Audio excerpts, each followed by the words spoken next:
जय Hind and hello guys, स्वागत है आपका आपके अपने YouTube चैनल ज्ञानदेह होस्ट में। और इस वीडियो में मैं आपको बताने वाला हूं Rajasthan REET mains 2025-2026 online form के बारे में कि कैसे आपको 7,759 पोस्ट का फॉर्म फिलअप करना है। गाइस, ये वैकेंसी आपकी लेवल फर्स्ट और लेवल 2 दोनों पर निकाली गई है। इस वीडियो के अंदर आपको बहुत ही अच्छे से बताया जाएगा कि लेवल फर्स्ट पर कितनी वैकेंसी है और अप्लाई करने के लिए क्या क्वालिफिकेशन चाहिए, लेवल 2 पर कितनी वैकेंसी, क्या क्वालिफिकेशन चाहिए और कैसे आपको एसएसओ की वेबसाइट के माध्यम से ओटीआर करते हुए अपना फॉर्म फाइनल सबमिट करना है। इसके बारे में संपूर्ण जानकारी वीडियो में दी जाएगी, तो वीडियो को आपको पूरा देखना है। चलिए शुरू करते हैं। अगर आपने अभी तक वीडियो को लाइक शेयर नहीं किया हो तो कर दे और चैनल को सब्सक्राइब करके बेल आइकन ऑन कर लेना। फिर जो लिंक वीडियो को डिस्क्रिप्शन में दिया है आप ओपन करेंगे, आपको जानने को मिलेगा कि ये भर्ती 7,759 पोस्ट पर निकाली है। और गाइस, फॉर्म आप लोग इसके 7 नवंबर से लेकर के 6 दिसंबर 2025 तक भर पाएंगे। फिर आप यहां पर जानेंगे कि लेवल फर्स्ट पर कितनी वैकेंसी है और लेवल 2 पर कितनी है। आपको यहां पर सब्जेक्ट वाइज बहुत ही अच्छे से बताया है, जैसे कि primary school teacher general class first to 5, advertisement number 8/2025, इसमें 5,449 वैकेंसी है। अप्लाई करने के लिए आपके पास इनमें से कोई एक क्वालिफिकेशन होनी चाहिए जो यहाँ पर आपको दी गई है। फिर इसी प्रकार से आप यहाँ पर जो आपकी primary school teacher Sanskrit subject की वैकेंसी है उसमें देख सकते हैं कि कितनी पोस्ट है और क्या क्वालिफिकेशन चाहिए, और बाकी जो सब्जेक्ट है वो भी आप यहाँ पर अच्छे से देख सकते हैं। साथ ही आपका रीट एग्जाम पास भी होना चाहिए, तभी आप इसमें फुल्ली एलिजिबल हो पाएंगे अप्लाई करने के लिए। अगर आपने रीट एग्जाम पास नहीं किया और आपके पास बाकी की क्वालिफिकेशन है तो आप इसमें अप्लाई करने के लिए एलिजिबल नहीं है, क्योंकि साथ में रीट एग्जाम पास भी आपका होना जरूरी है।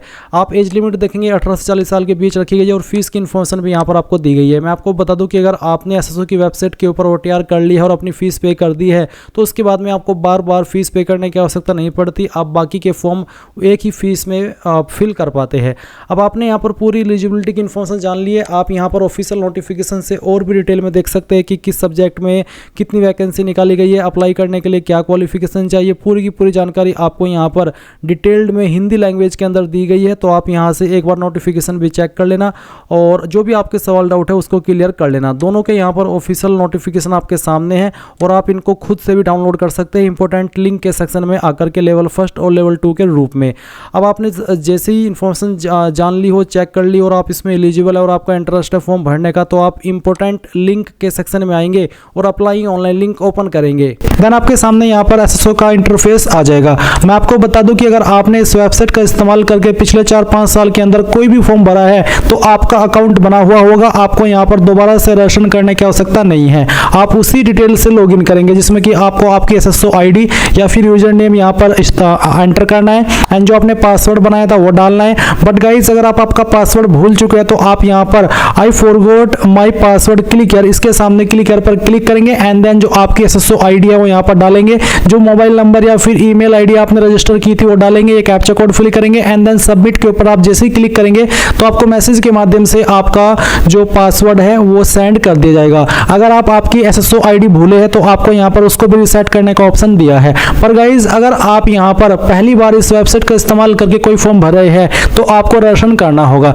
इसके लिए आप यहाँ पर रजिस्ट्रेशन के ऊपर क्लिक करेंगे, फिर आपको यहाँ पर सेलेक्ट करना कि आप इनमें से किस माध्यम से लॉगिन होना चाहते हैं। तो यहाँ पर आपको जन आधार का भी ऑप्शन दिया है और गूगल का भी ऑप्शन है, तो आप यहाँ पर गूगल सेलेक्ट कर लीजिएगा। गूगल सेलेक्ट करने के बाद में आपको आपकी ईमेल आईडी का यहाँ पर इस्तेमाल करना है। कोई भी ईमेल आईडी आप यहाँ पर डालिए एंड देन नेक्स्ट के ऊपर क्लिक कीजिए। अब गाइस, यहाँ पर आपके सामने कुछ ऐसा इंटरफेस आएगा। जैसे ही आप अपनी ईमेल आईडी एंड उसका पासवर्ड डाल करके लॉगिन कर लेंगे, अब आपको यहाँ पर आपकी एसएसओ आईडी बना लेनी है। आप अपनी ईमेल आईडी के अकॉर्डिंग जो एसएसओ आईडी फैच की गई है, अगर यही रखना चाहते तो ये भी रख सकते हैं। अगर आपको इसमें कोई बदलाव करना है तो वो भी आप कर सकते हैं। फिर आपको एक पासवर्ड बनाना है नया, और आपका एक पासवर्ड कैसा होगा वो आप देख लीजिए। पासवर्ड के अंदर इंग्लिश का कैपिटल लेटर कम से कम एक, स्मॉल लेटर कम से कम एक, ज़्यादा कितने भी हो सकते हैं, स्पेशल कैरेक्टर और साथ ही डिजिट का आपको इस्तेमाल करना है। तो कुछ इस तरह का पासवर्ड बनाने के बाद में उसको दोबारा डालेंगे, वेरीफाई कर देंगे, अपना मोबाइल नंबर डालेंगे जो कि आप रजिस्टर करना चाहते हैं और यहाँ पर ईमेल आपकी ऑलरेडी दी गई है। इसके बाद में आपको रजिस्टर के ऊपर क्लिक करना है। अब गाइज, आपके सामने लॉगिन का पेज आएगा, जैसा कि आप यहाँ पर देख सकते हैं। अब आपको यहाँ पर वो आपकी एसएसओ आईडी डालनी है जो कि अभी आपने बनाई है, या फिर आपका यूजर नेम डालना है,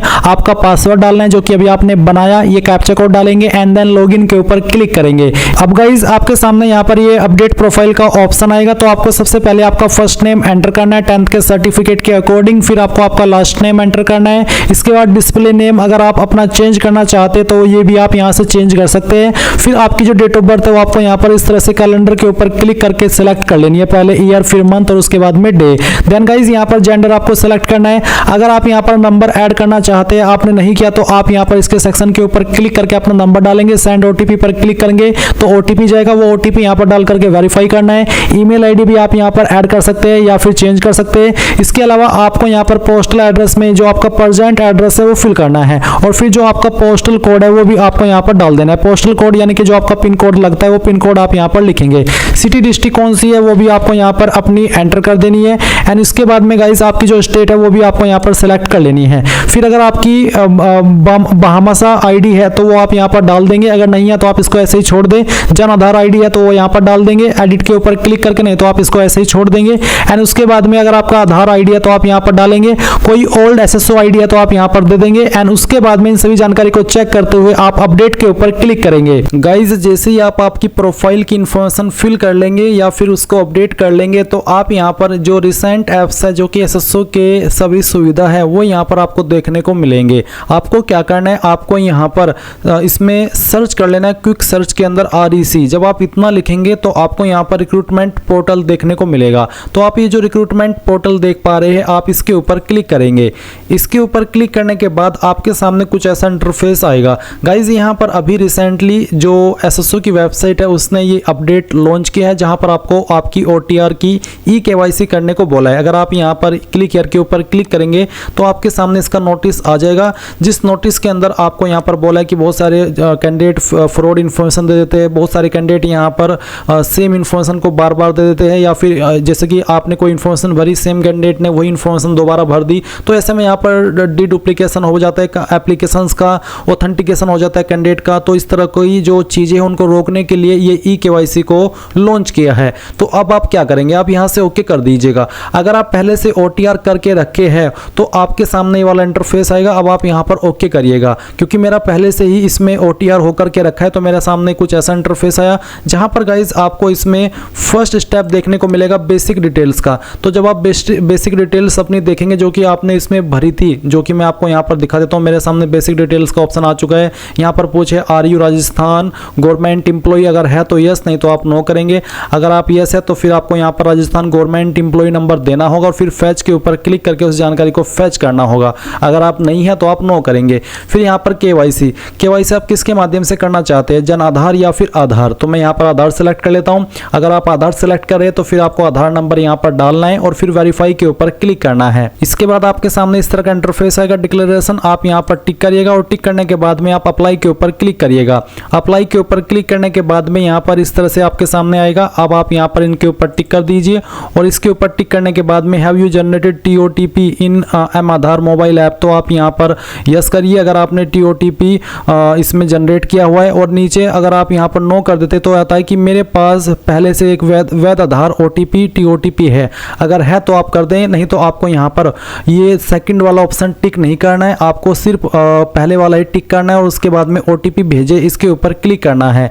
इसके ऊपर क्लिक करने के बाद में गाइज यहाँ पर जो आपने आधार कार्ड के साथ में मोबाइल नंबर रजिस्टर किया हुआ है उसके ऊपर एक OTP सेंड किया जाएगा, वो OTP आप यहाँ पर डालेंगे और प्रमाणीकरण करें इसके ऊपर क्लिक करेंगे। गाइज जैसे ही आपका OTP वेरीफाई होगा तो आपके सामने इसी प्रकार का इंटरफेस आएगा जैसे कि आप वीडियो में देख सकते हैं। अब आप यहाँ पर आपके स्टेप 2 पर आ चुके हैं। इसमें आपको जो आपकी इंफॉर्मेशन आपने OTR के अंदर फिल करी थी वो इंफॉर्मेशन आपकी यहाँ पर फैच की जाएगी। अगर आपने OTR के अंदर अलग जानकारी भरी हुई है और आधार के साथ में आपकी अलग इंफॉर्मेशन है तो आप यहाँ पर अपडेट OTR के ऊपर क्लिक करके उसको अपडेट करेंगे। तो यहाँ पर गाइज मैंने अपनी इंफॉर्मेशन आधार के अकॉर्डिंग कर ली है और इसके बाद में आप यहाँ पर नीचे इंस्ट्रक्शंस देखेंगे। यहाँ पर आपको लाइव फोटो, आपको आपका लाइव फोटो अपलोड कर देना है। मैंने पहले से लाइव फोटो अपलोड करके रखा है इसलिए यहाँ पर मेरा फोटो यहाँ पर आ रहा है। और साथ ही आप देखेंगे स्पाइसमैन में आपको क्या अपलोड करना है। मैं आपको यहाँ पर सैंपल हैंड रिटन स्पाइसमैन ये ओपन करके दिखाता हूँ। ये आपका सैंपल है, आपको उसको क्या करना है, डाउनलोड कर लेना है। और डाउनलोड करने के बाद में आपको प्रिंट करना है और प्रिंट करने के बाद में आपको यहाँ पर जो हिंदी प्रारूप है ये आपको यहाँ पर हिंदी में लिखना है। और जहाँ पर ये लिखा है मैं आवेदक का नाम में आपको आपका नाम लिखना है जो आपने फॉर्म के अंदर भरा है या फिर आप इसमें OTR के अंदर भरे हो। फिर पिता का नाम और जो आपका डेट ऑफ बर्थ है वो आप लिखेंगे। फिर उसके बाद में जो लाइन लाइन से हिंदी वाली है, सेम लाइन आप यहाँ पर हिंदी में रिटर्न कर देंगे और यहाँ पर आप आपके सिग्नेचर कर देंगे। फिर सेम इन्फॉर्मेशन आपको इंग्लिश के अंदर रिटर्न करनी है अपने हैंड से, और जहाँ पर आपको नाम लिखने को बोला है वहाँ पर नाम लिखना है, और फादर नेम की जगह पर फादर नेम और डेट ऑफ बर्थ यहाँ पर भी लिखना है और फिर यहाँ पर भी लिखना है। उसके बाद सिग्नेचर करने हैं। यहाँ पर आपको आपकी SSO ID लिखनी है, आपका OTR नंबर लिखना है, और जो आपका परमानेंट एड्रेस है वो भी यहाँ पर लिख देना है। उसके बाद आप इस फाइल को स्कैन करेंगे और फिर आप यहाँ पर इसको अपलोड कर देंगे हैंड रिटन स्पाइसमैन के अंदर, जिसका फॉर्मेट PDF का रखा है और साइज 550 KB से 200 KB के बीच में रहना चाहिए। अब अगर आपकी ये फाइल इमेज के अंदर है तो आप इसको PDF में कैसे बनाएंगे वो जान लीजिए। आप गूगल के अंदर आना और सर्च करना इमेज टू PDF। जैसे आप सर्च करेंगे ये पहली वेबसाइट आएगी, इसको ओपन कर लेना।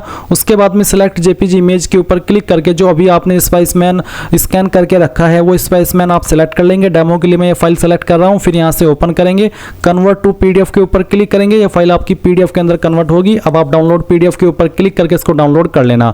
अब गाइज अगर आपका इसका साइज कम हो जाता है तो आप इसको कैसे करेंगे, अब बढ़ाएंगे वो जान लीजिए। आप गूगल के अंदर सर्च करना इंक्रीज, यहाँ पर आपको इंक्रीज PDF साइज, तो मैं यहाँ पर इंक्रीज PDF साइज सर्च करता हूँ। इसके बाद में यहाँ पर आप इंक्रीज PDF साइज की जो पहली वेबसाइट आएगी इसको ओपन कर लेना। उसके बाद में सिलेक्ट PDF के ऊपर क्लिक करना और जो आपकी PDF अभी आपने इमेज से PDF में बनाई है वो सिलेक्ट करना। उसके बाद में ओपन करना, और अभी इसमें आपको जो साइज बोला है वो 50 से 200 KB के बीच में बोला है, तो चलिए मैं यहाँ पर इसको 100 KB कर लेता हूँ और फिर इंक्रीज PDF साइज इसके ऊपर क्लिक करता हूँ। इसके ऊपर क्लिक करने के बाद में ये फाइल का जो साइज है PDF का ये बढ़ेगा। जो आपने साइज अपनी मर्जी से यहाँ पर बनाया उस साइज में, तो आपको थोड़ा सा प्रोसेस होने देना है। मैं डाउनलोड के ऊपर क्लिक कर लेता हूँ क्योंकि ये हो चुकी है प्रोसेस। उसके बाद आप यहाँ पर आएंगे और जो फाइल आपने अभी PDF के अंदर कन्वर्ट की है वो फाइल यहाँ पर अपलोड कर देंगे। क्योंकि मैंने पहले से ही ये चीज़ें करके रखी है तो मेरी यहाँ पर लाइव फोटो भी अपलोड है, साथ ही साथ जो हैंड रिटन स्पाइसमैन है वो भी अपलोड है। अब आपको यहाँ पर आपका फुल सिग्नेचर इंग्लिश, आपको इंग्लिश के अंदर अपना सिग्नेचर अपलोड करना है, जिसका साइज 20 से 50 KB के बीच में रखा है। फॉर्मेट JPEG का रहना चाहिए। साथ ही साथ फुल सिग्नेचर हिंदी। गाइज जो आपका इंग्लिश का सिग्नेचर है वो कुछ भी हो सकता है। आप सिग्नेचर में जो भी आप सिग्नेचर अपना रखते हैं, सिग्नेचर का मतलब होता है कुछ भी। सिग्नेचर ऐसा नहीं है कि आपका नाम है तो आप अपना नाम ही सिग्नेचर में लिखते हैं। कुछ कैंडिडेट या फिर कुछ लोग ऐसे भी होते हैं कुछ भी वहाँ पर लिख देते हैं, वो एक साइन होता है। तो इंग्लिश वाला जो भी आपका साइन है वो आपको यहाँ पर साइन अपलोड करना है। उसके बाद में फुल सिग्नेचर इन हिंदी, तो जो हिंदी के अंदर आप अपलोड करेंगे उसमें आप आपका पूरा नाम हिंदी के अंदर लिख करके अपलोड करिएगा। इसका साइज भी 20 से 50 KB के बीच में रखा है। तो आप अपलोड के ऊपर क्लिक कीजिए और जहाँ पर भी आपका सिग्नेचर है वो सिग्नेचर की फाइल आप यहाँ पर सिलेक्ट करेंगे। तो चलिए मैं यहाँ पर इस फाइल को सिलेक्ट करता हूँ और फिर यहाँ से ओपन कर लेता हूँ। आपका सिग्नेचर इस तरह से आ जाएगा। उसके बाद आप यहाँ पर हिंदी वाला सिग्नेचर भी सिलेक्ट कर लेंगे और फिर आप सेव और नेक्स्ट के ऊपर क्लिक करेंगे। नाउ गाइज आपके सामने यहाँ पर स्टेप 3 आएगा पेमेंट का। तो आप यहाँ पर पेमेंट वाले सेक्शन पर आएंगे और जो आपने इन्फॉर्मेशन अभी अपनी OTR के अंदर भरी है वो इन्फॉर्मेशन आप यहाँ पर चेक करेंगे। सभी इन्फॉर्मेशन चेक करने के बाद में यहाँ पर आपको पेमेंट डिटेल्स देखने को मिलेगी। इसमें पेमेंट मोड ऑनलाइन, अमाउंट आप देख सकते हैं, ट्रांजैक्शन रेट मैंने पहले से ही पेमेंट करके रखा है क्योंकि मैंने आपको पहले ही बताया था कि SSO की वेबसाइट के ऊपर जब आप एक बार OTR कर लेते हैं और उसके बाद जब आप एक बार फीस पे कर देते हैं तो उसके बाद में जितने भी फॉर्म आप भरते हैं SSO की वेबसाइट के माध्यम से वो सभी आप लोग फ्री में अप्लाई कर पाते हैं। तो मेरा पेमेंट यहाँ पर ऑलरेडी रिसीव्ड है, आप देख सकते हैं ट्रांजैक्शन रेट यहाँ पर दी गई है। और अगर आपका पेमेंट नहीं है तो आप यहाँ पर पहले पेमेंट करेंगे, उसी के बाद आप यहाँ पर इसको सबमिट करेंगे। तो चलिए अब यहाँ पर मैं सबमिट OTR के ऊपर क्लिक करता हूँ। इसके ऊपर क्लिक करने के बाद में आप यहाँ पर देखेंगे कि जो आपका OTR है वो सबमिट हो जाएगा। अब आपको यहाँ पर देख सकते हैं आपके डिस्प्ले के ऊपर OTR नंबर आपको देखने को मिलेगा और आप यहाँ पर नीचे की तरफ आएंगे तो आपकी जो इन्फॉर्मेशन अभी आपने भरी वो सभी आप यहाँ पर चेक कर सकते हैं। अब आप क्या करेंगे, अब आप यहाँ पर डैशबोर्ड के ऊपर क्लिक कर देंगे। अब गाइज आपके सामने यहाँ पर कुछ ऐसा इंटरफेस आएगा जैसा कि आप वीडियो में देख सकते हैं। यहाँ पर गाइज आप ऑनगोइंग रिक्रूटमेंट सेक्शन के अंदर आपकी जो वैकेंसी है लेवल 1 की और लेवल 2 की वो देखेंगे। अभी तक यहाँ पर जिस वक्त ये वीडियो मैं रिकॉर्ड कर रहा हूँ वैकेंसी को ऐड नहीं किया है और मैं आपके लिए स्पेशल मेहनत करके रात में ही ये वीडियो बना रहा हूँ। मैं आपको दिखा देता हूँ कि क्या टाइम हो रखा है। रात के 1:02 हुए हैं और फ्राइडे 7 नवंबर 2025 टाइम है। ये मैं आपको रियल टाइम दिखा रहा हूँ। क्या होता है कि जब SSO की वेबसाइट के माध्यम से कोई फॉर्म भरा जाता है तो उसका लिंक रात में ही 12 बजे एक्टिवेट कर दिया जाता है, बट अभी तक भी आपका लिंक एक्टिवेट नहीं हुआ है, जिस वजह से गाइज मैं आपको आगे का प्रोसेस नहीं दिखा पा रहा हूँ। तो आप यहाँ पर थोड़ा सा वेट कर लीजिए। मैं आपको जब ये वैकेंसी 2021 के अंदर भी आई थी आपकी राजस्थान 3rd ग्रेड टीचर यानी कि रीट मेंस की, तो उस वक्त मैंने जो फॉर्म फिलअप की वीडियो बनाई थी ये सजेस्ट कर रहा हूँ।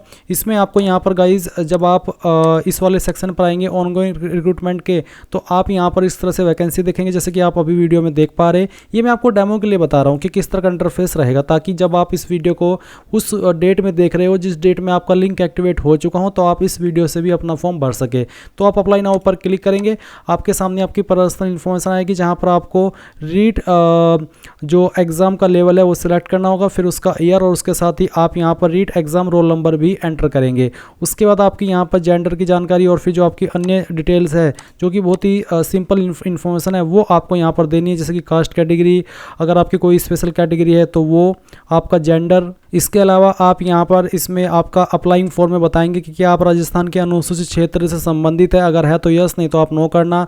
फिर आपकी पोस्ट कैटेगरी, उसके बाद में आपका जो प्रेजेंट एड्रेस है वो आप यहाँ पर फिल करेंगे। इसको फिल करने के बाद में आपके सामने यहाँ पर आपकी पर्सनल डिटेल आएगी जहाँ पर आप नेशनलिटी, आपकी जो होम स्टेट है वो, आपकी होम डिस्ट्रिक्ट, आपका होम ब्लॉक, आपकी तहसील, आपका विलेज। आपसे पूछा जाएगा कि क्या आप इंडिया के अंदर किसी अन्य कंट्री से सेटल हुए हैं, अगर हाँ तो यस, नहीं तो आप नो करेंगे। फिर यहाँ पर कुछ और सवालों के आंसर करने हैं, जो सवाल आपके ऊपर लागू है उसमें यस करना है, यानी कि हाँ करना है, जो लागू नहीं है तो उसमें नो कर देना है। फिर आप यहाँ पर देखेंगे कि आपके सामने क्वालिफिकेशन की जानकारी आएगी जहाँ पर आपको 10वीं 12वीं ग्रेजुएशन की इन्फॉर्मेशन देनी होगी और रीट इन्फॉर्मेशन भी आप यहाँ पर एंटर करेंगे। ये गाइज मैं आपको अगेन बता दूं कि डेमो के लिए बता रहा हूँ, क्योंकि जब आपका लिंक एक्टिवेट हो जाएगा इस ईयर का तो मैं आपके लिए एक और वीडियो बनाऊंगा जहाँ पर मैं आपको रियल प्रोसेस के साथ में इस ईयर के पूरी जानकारी दूंगा। ये बस उनके लिए बनाई जा रही है वीडियो जो कि इस वीडियो को बाद में देख रहे हो 7 नवंबर के, जब लिंक एक्टिवेट हो चुका हो तो वो इस वीडियो से भी अपना फॉर्म भर सके। अब आपके सामने यहाँ पर फोटो सिग्नेचर अपलोड करने का ऑप्शन आएगा, साथ ही साथ अब गाइज अब आप इसमें लाइव फोटो भी अपलोड करते हैं, क्योंकि एसएसओ की वेबसाइट को अपडेट कर दिया गया है। अब आप यहाँ पर लाइव फोटो भी अपलोड करते हैं सिग्नेचर के साथ में, यानी कि जो आपका नॉर्मल फोटो है वो तो अपलोड करते ही है और साथ ही लाइव फोटो भी। इसके बाद आपके सामने प्रेफरेंस का ऑप्शन आएगा, तो आप यहाँ पर आपकी डिस्ट्रिक्ट प्रेफरेंस दे देंगे और फिर आपके सामने आपके फॉर्म का प्रीव्यू आएगा और आप अपनी फीस यहाँ पर बिना पे किए, क्योंकि गाइज अब आप जब इसमें OTR करते हो उसके बाद ही फ़ी पे करनी होती है, बाद में आप फ़ी पेमेंट नहीं करेंगे, बाद में आप अपने फॉर्म का डायरेक्टली प्रिंट ले पाएंगे और आपका फॉर्म फाइनल सबमिट कर पाएंगे। इस तरह से गाइज आप लोग राजस्थान रीट मेंस 2025-2026 फॉर्म भरेंगे। आई होप ये प्रोसेस आपको पसंद आया होगा। जैसे ही आपका यहाँ पर लिंक एक्टिवेट हो जाता है इस बार का, तो आपके लिए एक और वीडियो आ जाएगी। So thanks for watching. जय हिंद।